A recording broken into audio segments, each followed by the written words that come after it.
UP तक के subscribers अब 60 लाख। आप सभी का बहुत बहुत शुक्रिया।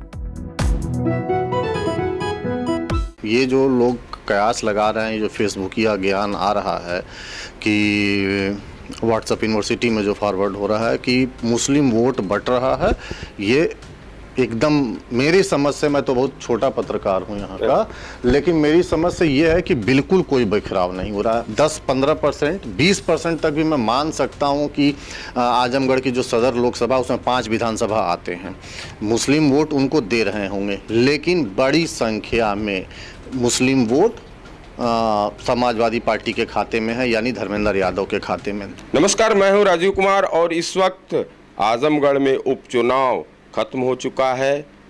26 तारीख को काउंटिंग होनी है। उससे पहले काफ़ी चर्चाएं हैं, कौन जीत रहा है, कौन हार रहा है, क्या समीकरण हावी रहा, कौन पार्टी का दबदबा रहा। हमारे साथ सारे वरिष्ठ पत्रकार हैं आजमगढ़ के, जिन्होंने अपने कलम से और अपने सूझबूझ से लोगों को दिशाएं भी दी हैं। काफ़ी असर रहा। हम बात करते हैं सीनियर पत्रकारों से कि क्या कहना है भैया कि अब की बार कौन जीत रहा है और क्यों। क्या नाम? देखिए, मेरा नाम आशुतोष द्विवेदी है, मैं अध्यक्ष हूँ जर्नलिस्ट क्लब का। और उपचुनाव चूँकि कम समय का था, 13, 14, 15 दिन ही समय मिला, और प्रत्याशियों को उतारने में दलों ने बहुजन समाज पार्टी के अलावा काफ़ी देर की। बीजेपी ने काफ़ी देर से अपना प्रत्याशी घोषित किया और समाजवादी पार्टी ने तो फिलहाल जिस दिन पर्चा दाखिला हो रहा था उसके अंतिम दिन अपना प्रत्याशी घोषित किया। इसलिए समय तो कम मिला, लेकिन अगर एक दृष्टिकोण से देखा जाए तो आजमगढ़ में इस बार जो माहौल था वो यही था कि 2 लोग यहाँ बाहर से चुनाव लड़ रहे हैं। जैसे कि बीजेपी के टिकट पर दिनेश लाल यादव, वो गाजीपुर के रहने वाले हैं, और धर्मेंद्र यादव का संबंध इटावा से है, पूरा उत्तर प्रदेश जानता है।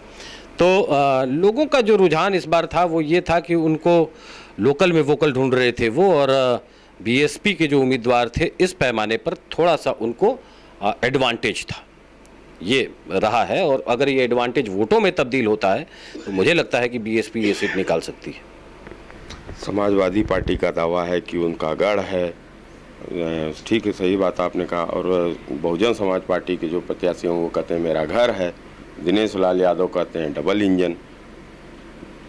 काफ़ी त्रिकोणी मामला बैठा था। तो क्या लगता है कि कौन जीते? देखिए, सियासत में ये बात एक शतरंज की तरह सियासत है, वो हमेशा एक तरीके से नज़रिए से देखी नहीं जा सकती है। और मैं समझता हूँ कि अभी तो 10 सीटें इस चुनाव में, जहाँ बीजेपी की सरकार बन गई है, ऐसे में 10 की 10 सीटें तो समाजवादी पार्टी की हैं, तो उनको तो अपर हैंड है ही है। मुलायम सिंह यादव यहाँ से मेंबर ऑफ पार्लियामेंट रहे हैं, अखिलेश यादव यहाँ से मेंबर ऑफ पार्लियामेंट रहे हैं, उन्हीं के उससे ये सीट रिक्त हुई है, तो अपर हैंड उनको है, इसमें कोई डाउट नहीं है। लेकिन कभी कभी लोगों का नज़रिया बदल भी जाता है, और ख़ास तौर से इस बार ये बहुत बड़ा मसला था कि माइनॉरिटी जिसको देखा जाता है जोड़ करके कि समाजवादी पार्टी से जुड़ी हुई रहती है और उनको वोट भी करती है, लेकिन इस बार चूँकि माइनॉरिटी का कैंडिडेट था बीएसपी का, और ख़ास तौर से कोविड के काल में उन्होंने जो इस तरीके से मदद लोगों की उसमें एक बहुत अपर हैंड उनको है। और अगर माइनॉरिटी ने वोट करा है 60-70% बीएसपी के कैंडिडेट को, तो आप समझिए कि इस बार एक बार फिर वैसे ही माहौल बनने वाला है जैसा एक बार रामकृष्ण यादव यहाँ से बीएसपी के टिकट पे जीते थे, और फिर से एक बदलाव हो सकता है। चलिए, तो बदलाव हो सकता है, कुछ भी कहा जा सकता है। कुछ लोग और हैं, हम पहले उनसे बात कर लेते हैं कि जिस तरीके से गढ़ कहा जाता था आजमगढ़, अब की बार क्या लगता है कौन जीत रहा है? आजमगढ़ सपाहियों का गढ़ तो माना ही जा रहा है, लेकिन ये जो चुनाव है ये त्रिकोणीय है। कहीं सपा बसपा तो कहीं भाजपा सपा, इस तरह से चुनाव हुआ है। लेकिन अब इसमें ये नहीं कहा जाएगा कौन जीत रहा है कौन हार रहा है। तो समीकरण हावी है या लोकल मुद्दे हावी हैं, लोकल प्रत्याशी हावी? नहीं, इस चुनाव में तो लोकल मुद्दे ही हावी हैं। प्रत्याशी को लेकर? हाँ, प्रत्याशी को लेकर ही लोकल मुद्दे हावी हैं, और उनका कहना है कि यहाँ के लोकल उम्मीदवार को ही जिताएंगे। अच्छा, यानी कि आपका इशारा बहुजन समाज पार्टी की तरफ है। कुछ लोग और हम बात करते हैं कि आजमगढ़ जिस तरीके से कहा गया उसकी जो तासीर रही, और आजमगढ़ में जिस तरीके का चुनावी समीकरण ये चुनाव का रहा, आप लोगों ने अपने स्तर पर भी देखा है। क्या कहना है कौन जीत रहा है? देखिए, यहाँ पे मैं डिस्ट्रिक्ट राजीव मेरा नाम है। मैं यहाँ पे डिस्ट्रिक्ट कॉरेस्पॉन्डेंट हूँ इंडिया हेड में। और जहाँ तक मैंने ग्राउंड रिपोर्ट की है तो फिर ये फाइट थी बीएसपी और एसपी में, है ना, क्योंकि दिनेश लाल यादव को यहाँ के लोग सिर्फ और सिर्फ सेल्फी की नज़र से ही लिए। अब सेल्फी का वोट कितना तब्दील होता है ये तो चुनाव के बाद ही पता चलेगा, काउंटिंग के बाद। लेकिन फ़िलहाल जो MY यहाँ पे दलित और मुस्लिम वर्ग, अगर, क्योंकि आप ये हर कोई जानता है, किसी से छुपा नहीं, क्योंकि जो दलित वर्ग है वो कहीं ना कहीं बीएसपी को वोट करेगा ही करेगा। और दूसरी बात, मुस्लिम माइनॉरिटी यहाँ की जो है वो भी जमाली साहब को, जहाँ तक ये देखने में आया, 80% लोग, जैसे गोपालपुर आप ले लीजिए, सगड़ी ले लीजिए, सदर इवन ले लीजिए, यहाँ पे माइनॉरिटी पूरा बीएसपी को, जहाँ तक मैंने ग्राउंड रिपोर्ट की है, वो दी है। तो फिर कहीं ना कहीं ये लगता है कि सपा और बसपा इन्हीं दोनों में यहाँ पे वो लड़ाई है। लेकिन फ़िलहाल अगर ये कन्वर्ट हो जाते हैं दलित और माइनॉरिटी तो फिर बीएसपी यहाँ से निकल सकती है। मतलब कि समाजवादी पार्टी और बहुजन समाज पार्टी की लड़ाई है। आप बताइए कि निरहुआ कहते हैं कि डबल इंजन है और भारतीय जनता पार्टी की सरकार बनती है तो विकास होगा, तो क्या इस मुद्दे पे लोगों ने वोट दिया है? क्या नाम है? नहीं, चमन अस्थाना नाम है और हम डेली न्यूज एक्टिवेट के लिए काम। तो ये बात तो सही है कि मतलब डबल इंजन की सरकार, उन्होंने बताया है कि हम जीतेंगे तो विकास होगा, तो वो एक अलग बात है।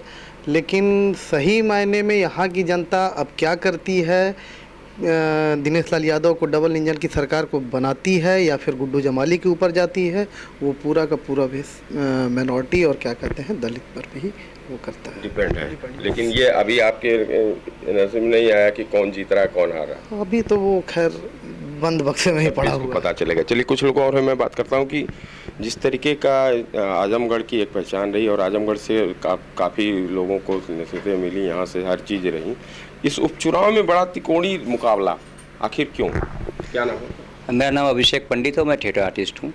देखिए, अभी 3 महीने पहले जो चुनाव हुआ था, 10 की 10 सीटें समाजवादी पार्टी को यहाँ की जनता ने दिया था और भाजपा के लोगों ने कड़ा टक्कर दिया था और बसपा भी फाइट में थी लेकिन बहुत कम वोट पाई थी। एक बात जो यहाँ के बारे में आप मीडिया कर्मी बार बार कहते हैं कि ये समाजवादी पार्टी का गढ़ है, तो मैं चाहूँगा कि एक संस्कृति कर्मी के हैसियत से मैं जितने शहर को समझता हूँ, ये सामाजिक न्याय का गढ़ है लड़ाई का। और आप पूर्व में ध्यान देंगे तो समाजवादी पार्टी को जिस तरह से बहुमत मिली है यहाँ, उस तरह से बसपा को ही मिलती रही है पहले। तो यहाँ पे त्रिकोणीय लड़ाई है। लेकिन एक बात जो भाजपा प्रत्याशी के खिलाफ जाती है, भाजपा के कार्यकर्ताओं में उत्साह था लेकिन उसके मतदाताओं में उत्साह नहीं था। आपने ध्यान देगा, वोटिंग के दिन बहुत अच्छा मौसम था, उसके बावजूद वोटिंग परसेंट बहुत कम है यहाँ पे। और कहीं ना कहीं वह स्थानीय बनाम बाहरी का मुद्दा यहाँ की जनता को लुभा गया है। तो जहाँ तक हम लोगों को लग पा रहा है कि मुझे भी लगता है कि कहीं इस लड़ाई में 2 बड़े दिग्गजों का खेल बिगड़ ना जाए और आजमगढ़ की जनता जो अपने भाई किसी को जो उसके आसपास का है उसी को जिताना दे। जी, चलिए। इस चुनाव में खासतौर पे जुमलेबाजी भी काम आई, कहीं कहीं उससे भी वोटरों में बहुत रिझाव देखा गया। आजम खान भी आए और दूसरे तरफ से जो है बहुजन समाज पार्टी के उमाशंकर सिंह ने तो नेतृत्व किया, लेकिन उनके पार्टी की तरफ से कोई नहीं आया। इसका भी एक चर्चाओं में विषय में बना रहा। और जो बहुजन समाज पार्टी का वोट है वो संदेश पे चलता है। भारतीय जनता पार्टी के दिनेश लाल निरहुआ का कहना है कि वो डबल इंजन से चल रहे हैं और उनका पूरा समर्थन मोदी जी और योगी जी करते हैं। लेकिन ग्राउंड हकीकत क्या है, पत्रकारों से बात करते हैं कि अब आप ये बताइए कि जिस तरीके का माहौल है आजमगढ़ का उपचुनाव का, आपको क्या लगता है कि किसके तरफ कौन से करोड़ बैठेगा? आपको बता दें कि ये मामला त्रिकोणीय तो था, लेकिन ये मामले कहीं ना कहीं ये गढ़ और ये बाहरी बनाम गढ़ का हो जा रहा है। तो इस मामले में अगर देखा जाए तो ये गुड्डू जमाली हैं और आजमगढ़ से ये जिनका सपा का गढ़ रहा है, आज तक से हमेशा से रहा माना जाता है, ऐसा ही है। लेकिन उनमें कहीं ना कहीं ये सीट सपा के नाम में जाने वाली है, ऐसा मेरे व्यक्तिगत रूप से या लोगों से बात करके जो पता चला अभी तक, तो उसमें यही दिखा गया है और लोगों की राय भी यही रही है, समाजवादी पार्टी। चलिए, कुछ लोग और हैं, मैं उनसे भी बात करता हूं कि समाजवादी पार्टी का गढ़ा, लेकिन कमल खिलने की भी बात कही जा रही है। क्या लगता है कि किसकी जीत होगी? जी, क्या नाम है? राजेश पाठक, आज अखबार से। जी। तो ऐसा कुछ नहीं है कि कमल खिलना है या कुछ है, मामला चूँकि स्थानीय और बाहरी का गया है, तो यहाँ जो वोटर थे वो काफ़ी उत्साहित नहीं दिखे। जो वोट परसेंटेज है वो यही बताता है कि वोटर उत्साहित नहीं थे, वो चाहे सपा के रहे हों चाहे भाजपा के। अगर किसी ने खुल के वोटिंग की है तो वो केवल माइनॉरिटी। अब वो किधर गए हैं, सपा के साथ गए हैं तब तो सपा है, बसपा के साथ जा रहे हैं तो बसपा। भारतीय जनता पार्टी के न आने के पीछे क्या कारण आपका हो सकता है? उनके वोटरों में उत्साह नहीं दिखा।